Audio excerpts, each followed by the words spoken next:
পীর ভাই যারা আছেন তারা মনে রেখে যাবেন, আমার প্রত্যেকটা মুসলমানই আমার ভাই। কথা ঠিক কিনা? আমরা সবাই কি ভাই? কথা বলেন, আমরা সবাই কি ভাই? এক কোরআন, এক আইন, এক বিধান, এক সুন্নাত, এক জীবন, এক কথা। আমরা প্রত্যেকটা মুসলমান ভাই।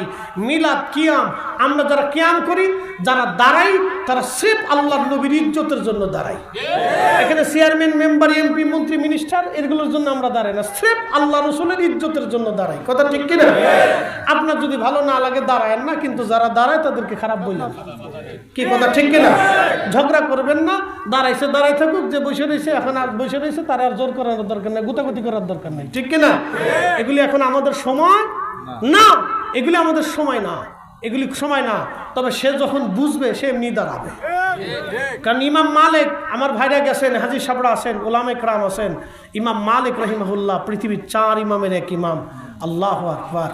ওনার নাম মসজিদে নববীতে আমি স্বর্ণাক্ষরে সাহাবা ইকরামের নামের পরে লেখা দেখছি। আল্লাহ, 4 জন ইমামের নাম, ইমাম আবু হানিফা, ইমাম মালিক, ইমাম আহমদ ইবনে হাম্বল, ইমাম শাফিঈ।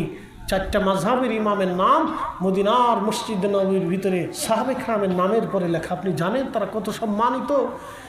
80 বছর মদিনার সীমানার ভিতরে ইমাম মালিক জুতা পরেন নাই। আপনি যারা হজে গেছে, যদি আপনি শুধু খালি পায়ে হাঁটেন, আল্লাহু আকবার, প্রচণ্ড গরমে আপনার পা ফুসকা পড়ে ঘা হয়ে যাবে। 80টা বছর একজন আশিক রাসূল জুতা পরেন নাই, থুতু নিক্ষেপ করেন নাই, পায়খানা পেশাব মদিনার হাউদের ভিতরে পড়েন নাই। মদিনা ইউনিভার্সিটি থেকে শুরু করে পাহাড়ি কোনার থেকে উহুদের শেষ প্রান্ত দিয়ে মদিনার হাউদ, মদিনার সীমানা, একবারে আপনার জুলহুলাইফা পর্যন্ত মদিনার সীমানা। এই সীমানার ভিতরে উনি পেশাব পায়খানা করতেন না। উনি মদিনার হাউদের ভিতরে কোনোদিন ঘোড়া, গাধার উপরে, উটের উপরে পিষ্টে উঠতেন না, খালি পায়ে হাঁটতেন। হেঁটে হেঁটে মদিনার সীমানার বাহিরে এসে পেশাব পায়খানা করতেন।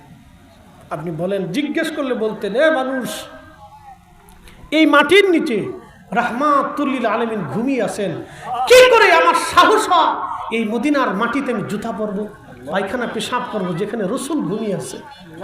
একসাথে বলবেন আল্লাহু আকবার। আর কোনো দলিল দেন নাই, আর কোনো দলিল নেই। এত বড় ইমাম, আর কোনো উসুলও দেন নাই, দলিলও দেন নাই। শুধু একটা কথাই বলতেন, আমি কি করে এই মদিনার সীমানার ভিতরে আমি জুতা পরবো? তো যারা ইয়া নবী সালাম আলাইকা বলার পরে দাঁড়ায়, মন্দ বললেন না, এরা স্রেফ আল্লাহ রসুলের সম্মানের জন্য দাঁড়ায়। আপনি মন্দ বলতে পারেন, কিন্তু ওনাদের উদ্দেশ্য একটাই থাকে।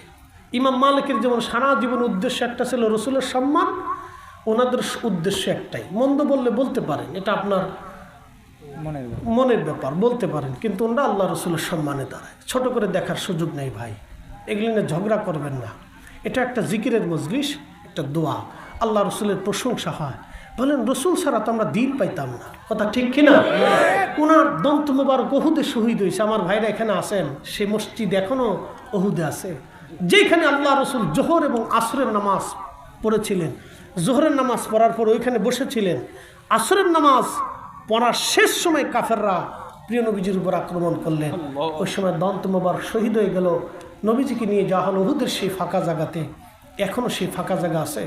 আল্লাহর কোরআন আমার হাতে, একটা শব্দ মিথ্যা বলবো না বাবাজি। ওই মালিকের হাতে আমার জীবন, আমার মৃত্যু। আজকে সেই উহুদের বর্ণনাটা আপনাদেরকে দিয়ে চলে যাই। প্রিয় উপস্থিতি আমার, সেই ফাঁকা জায়গায় আল্লাহ রসুলকে নিয়ে যাওয়া হলো।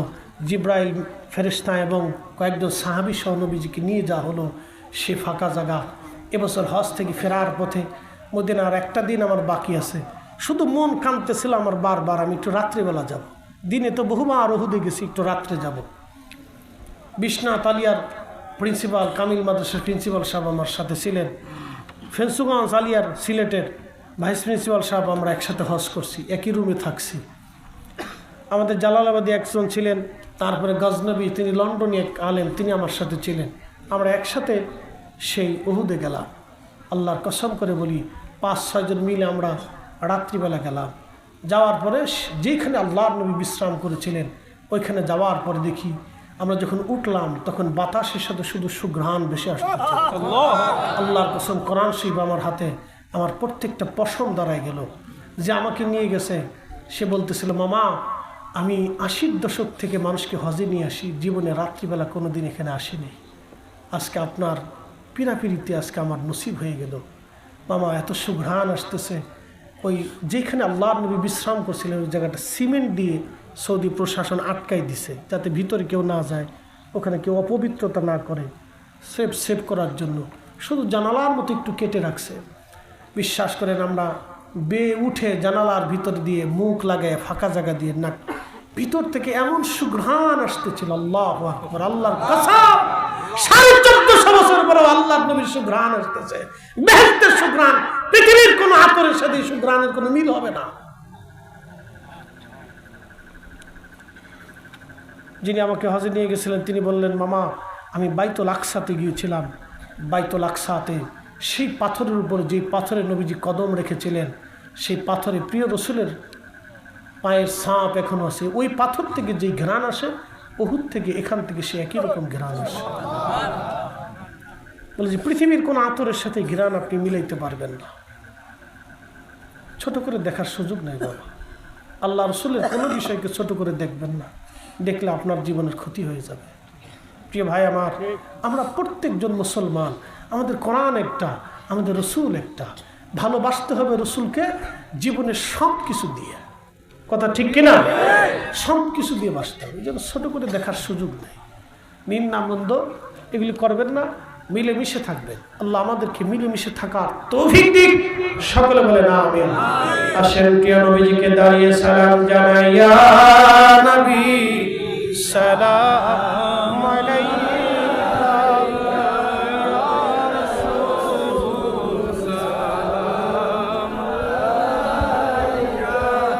ইয়া হাবিব সালাম আলাইকা সালাওয়াতুল্লাহ আলাইকা। বলে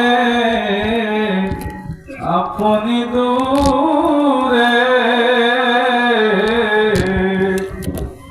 আসেন গো আমাদের অন্তরে, দেন না গো পর্দা তুলিয়ে, দেখিব নয়ন ভরে। ইয়া নবী সালাম জবান খুলে, ইয়া রাসূল সালাম আলাইকা, ইয়া হাবিব সালাম আলাইকা সালাওয়াতুল্লাহ। আপনি তো রহমত আল্লাহ, ও গো কি আছে আপনাকে দিবা, দেখা নবী গো স্বপনে, এ আরজ আপনার চরণে, ইয়া নবী সালাম আলাইকা, ইয়া রাসূল সালাম আলাইকা, ইয়া হাবিব সালাম আলাইকা সালাওয়াতুল্লাহ।